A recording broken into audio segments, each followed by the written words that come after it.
السلام علیکم ورحمۃ اللہ وبرکاتہ۔ آج کا یہ عمل آپ لوگوں کے لیے بہت خاص اور بہت ضروری ہے، اور خاص طور سے وہ لوگ جو کسی پریشانی کے اندر مبتلا ہے یا ان کو کسی چیز کی بہت زیادہ سخت ضرورت ہے اور کسی چیز کے وہ خواہش مند ہے یا اس چیز کے وہ حاجت مند ہے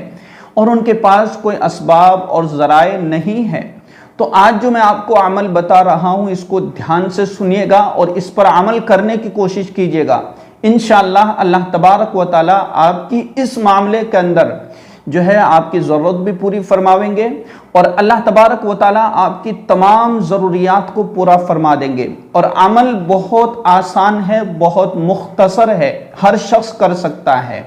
لیکن جس طریقے سے کرنا چاہیے اس طریقے سے کوئی کرتا نہیں ہے، اس لیے ہمیں اس کا فائدہ بھی نظر نہیں آتا ہے۔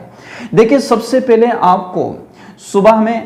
جو اشراق کی نماز کا جو وقت ہے اس میں ہمیں اشراق کی نماز پڑھنا ہے، اور بالکل دھیان اور توجہ کے ساتھ ہمیں پڑھنا ہے۔ ایسا نہیں کہ سرسری طور پر ہم نے نماز پڑھ لی اور بس ختم کہانی، نہیں، بلکہ ہمیں دھیان اور توجہ کے ساتھ میں اشراق کی نماز پڑھنا ہے، اور پھر اس کے بعد میں ہمیں 2 رکعت نماز حاجت پڑھنا ہے، ٹھیک ہے، جس کو صلاۃ الحاجہ کہا جاتا ہے۔ تو 2 رکعت ہمیں دھیان اور توجہ کے ساتھ کہ میرا اللہ مجھے دیکھ رہا ہے اور میں اپنے اللہ کے لیے نماز پڑھ رہا ہوں یا نماز پڑھ رہی ہوں، یہ ہمارا ایک دھیان اور ایک توجہ ہونا ہے۔ اور جب ہم صلاۃ الحاجہ پڑھ لیں پھر اس کے بعد ہمیں 3 مرتبہ سورہ یاسین پڑھنا ہے، اور سورہ یاسین پڑھتے ہوئے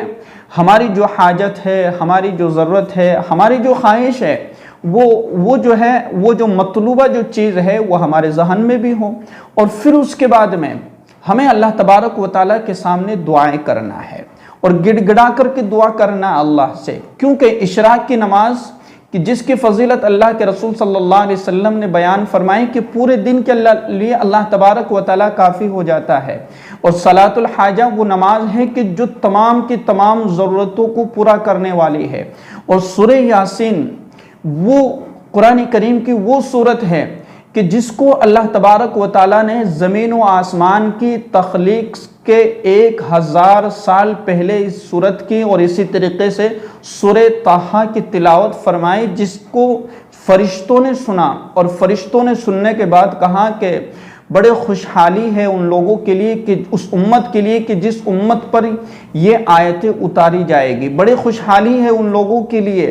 کہ جو اس قرآن ان آیات کو اپنے سینوں کے اندر محفوظ رکھیں گے۔ اور پھر تیسری بار فرمایا کہ بڑی خوشحالی ہے ان لوگوں کے لیے کہ جو ان سورتوں کی تلاوت کریں گے۔ تو اللہ کے رسول صلی اللہ علیہ وسلم نے بھی ارشاد فرمایا کہ جو شخص صبح کے وقت میں سورہ یاسین کی تلاوت کرتا ہے، اللہ تبارک و تعالیٰ اس کے حاجتوں کو اور اس کی ضروریات کو پورا فرما دیتے ہیں۔ تو صبح کے وقت میں ہمیں اشراق کی نماز پڑھنا ہے، 2 رکعت نماز صلاۃ الحاجہ کی نیت کر کے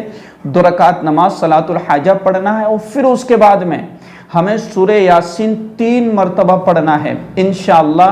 اللہ کی ذات سے امید ہے کہ اللہ تبارک و تعالیٰ آپ کے تمام مسائل کو حل کر دے گا، آپ کی ضروریات کو پورا فرما دے گا، اور آپ کی پریشانیوں کو ختم کر دے گا۔ اس ویڈیو کو زیادہ سے زیادہ شیئر کیجیے گا۔ السلام علیکم ورحمۃ اللہ وبرکاتہ۔